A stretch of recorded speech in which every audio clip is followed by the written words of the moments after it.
सबसे आगे होंगे हिंदुस्तानी হেৰি অথনিয়ে খুৱাই বুৱাই দিলো এতিয়ালৈকে যে অফিচ যোৱা নাই আপুনি তাৰ আগতে তুমি মোক কোৱাছো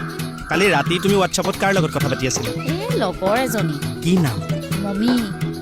বসুৰ নামটো মমি বুলি সেভ কৰি থোৱা নাইতো ৰব মোবাইলে আনি দিলো এফালে ই এজনী একো ক'বই নোৱাৰি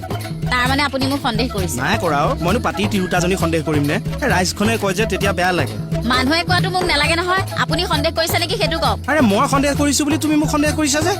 মই কৈছো যে মই গিৰিয়েকটো জীয়াই থকা অৱস্থাত তুমি বসুৰ লগত ঘূৰি ফুৰিলে মানুহবোৰে কি ভাবিব বোলে কেকে পুলিচটো থাকোতে চাকচোন মানুহজনী কেনেকে ঘূৰি ফুৰে মোৰ বেয়া নালাগে জানো মোক সেই ৰাইজে খুৱাই পিন্ধাই ৰখা নাই নহয় আপুনিহে মোক খুৱাই পিন্ধাই ৰাখিছে সেইকাৰণে এইটো বেছি বেয়া লাগিছে মোৰ মই খুৱাই পিন্ধাই ৰাখিছো তুমি বসুৰ পিছত দৌৰি আছা যে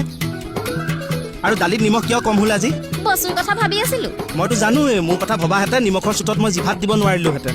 নিমখ ঠিকেই দিছিলো খাওঁতে চাগে সেই সুন্দৰী টুটুমনিৰ মুখখন আগত আহি গ'ল মনে মোক উত্তেজিত কৰি নুতুলিবা কিন্তু কোনোবা দিনা যাই উঠিব দশৰথৰ আৰ্হি ল'ম মই মানে তিনিজনী আনি ঘৰ সোমোৱাই দিম ময়ো দূৰ দিয়ে আহিলো ধেমালি ধেমালি ধেমালি মই কটা চিঙা জ্বলা পোৰা সকলোতে লাগে জানা মই নিজৰ